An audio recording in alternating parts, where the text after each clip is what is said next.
সকাল থেকে বসে বসে চাটা খেয়ে বসে বসে ভাবছি কি রান্না করব কি রান্না করব। তো ভাবলাম দেশি ফুলকপি আছে বাড়িতে, তো ফুলকপিটা আজকে অন্যরকম ভাবে রান্না করব বন্ধুরা। তো চলো চটপট দেখে নাও ফুলকপিটা আমি কিভাবে রান্না করি। কেমন? আর পুরো ভিডিওটা কিন্তু দেখো, কেউ স্কিপ করে চলে যেও না, কেমন? আর অবশ্যই কমেন্ট বক্সে জানিয়ে যেও তোমরা কে কোথা থেকে আমার ভিডিও দেখছো, তাহলে আমি চট করে তোমাদের বাড়িতে চলে যেতে পারবো, তাই না? দেশি ফুলকপি, ঠিক আছে, বাজার থেকে কিনে নিয়ে এসেছিল। ফুলকপিটা না কালকেও মাছে দিয়ে খেয়েছিলাম, এত মিষ্টি মিষ্টি লাগছিল ফুলকপিটা, দারুণ টেস্ট।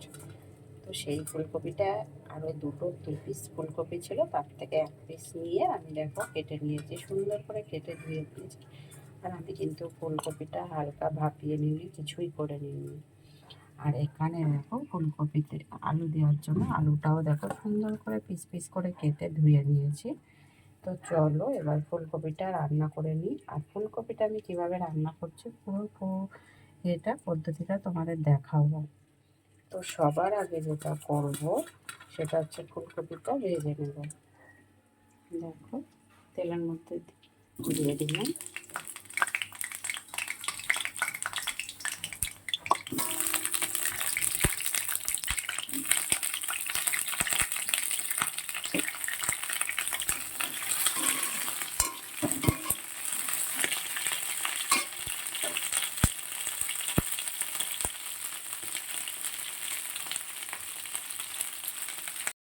এটা খুব ভালো করে ভেজে নিয়েছি, আর এটা কিন্তু প্রায় সিদ্ধই হয়ে গেছে ভাজার সাথে সাথে।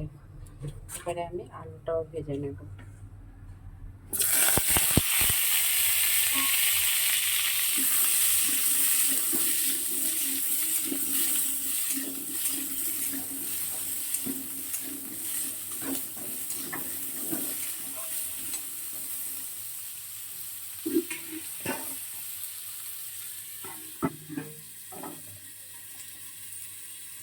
এটা রান্না করার জন্য এখানে পোস্ত আর চালমগজ নিয়ে নিয়েছি, কিশমিশ দিয়ে দিলাম কয়েকটা কাজু।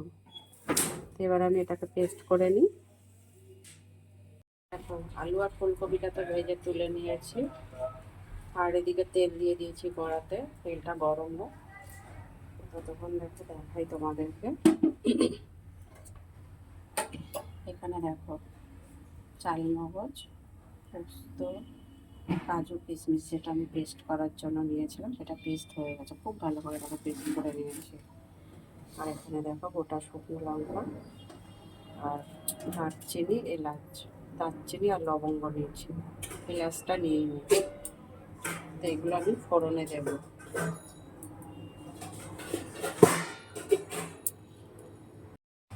এটা একটা ফোড়নে দিয়ে দিলাম।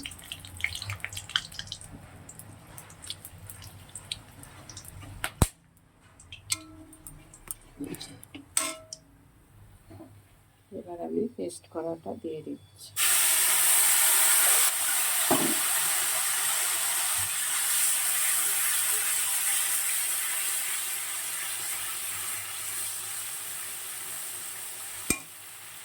গ্যাসটা একদম কম করে দিলাম।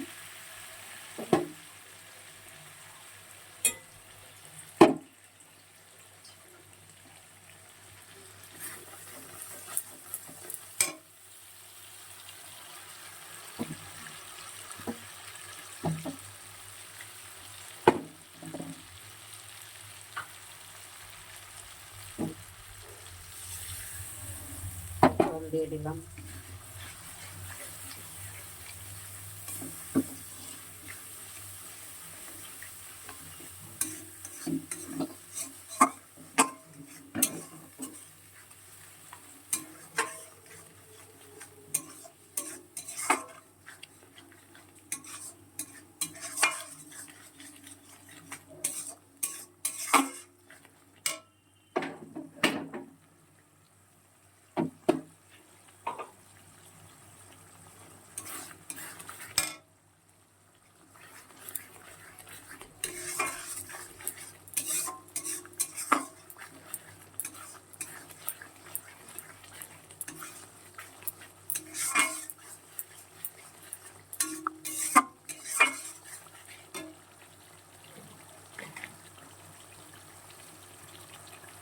ভালো করে এখন অবধি কষানো হয়নি, তো আমি আলু আর ফুলকপিটাই যেহেতু নুন দিয়ে ভাজিনি, সেই জন্য আমি এখানে যতটা পরিমাণে লবণ লাগবে দিয়ে দিলাম।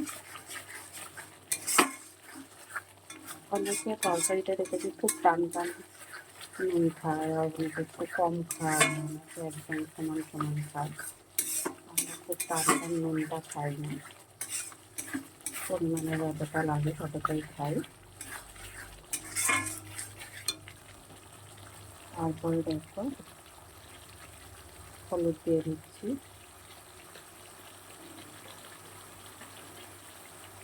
লঙ্কার গুঁড়ো দিলাম। বেশি ঝাল করবো না। আর হ্যাঁ বন্ধুরা, এই তরকারিটা ভাত দিয়ে খাওয়া যেতে পারে, লুচি দিয়ে খাওয়া যেতে পারে, রুটি দিয়েও খাওয়া যেতে পারে। যেভাবে খাবে সেভাবেই টেস্ট লাগছে।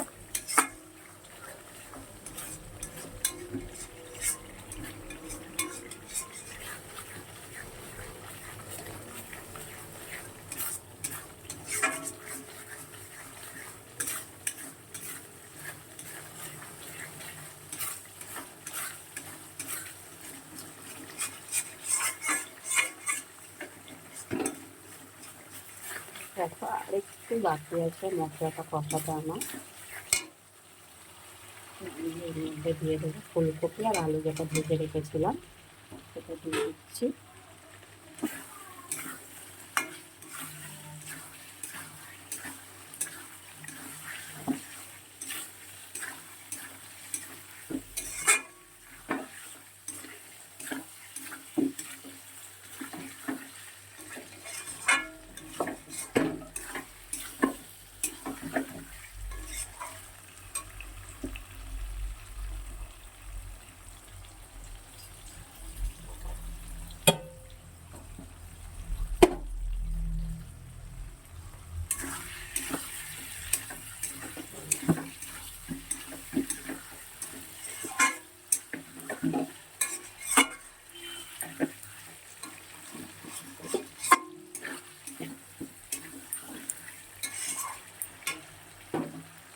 দেখো আরেকটু জল দিয়ে দেবো।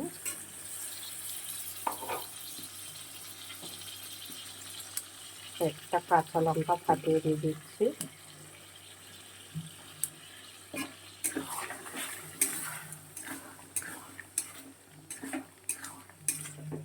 এবারে আমি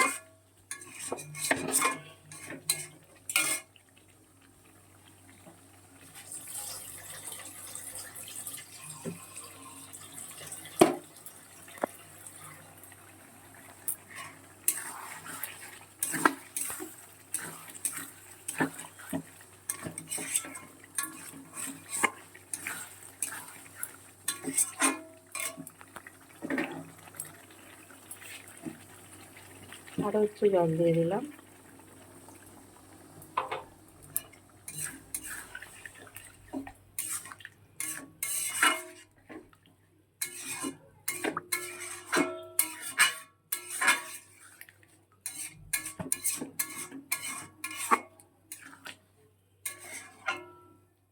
এবার এটা ঢেকে দেবো।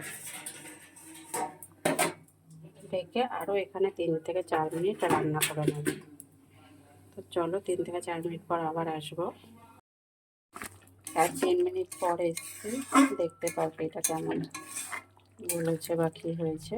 তো দেখছি আলুটা কিন্তু আলু একটু বাকি আছে, আরও 2-3 মিনিট রান্না করে তারপর নামাবো। ঢেকে দিই।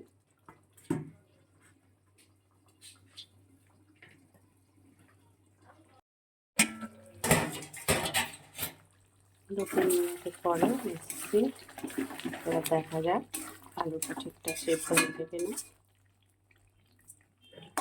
বাহ, খুব সুন্দর করে সেদ্ধ হয়ে গেছে, এটা রান্নাও হয়ে গেছে। এবারে এটাকে নামিয়ে নেব।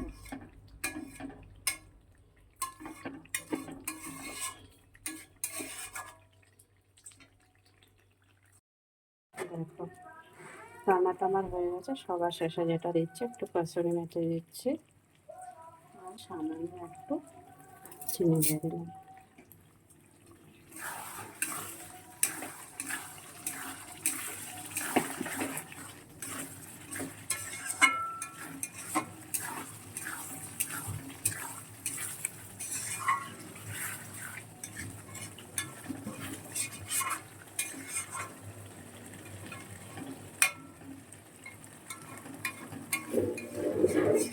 আর এই তরকারিটা আমরা লুচি খাওয়ার জন্য বানালাম।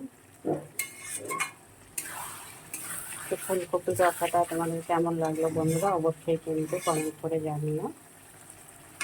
আর এইভাবে তোমরাও বাড়িতে বানিয়ে খেয়ে দেখো, সুন্দর একটা টেস্ট লাগে। চলো এবারে ময়দাটা মাখবো, মেখে লুচিটা বানিয়ে নিয়ে খাওয়া স্টার্ট করবো।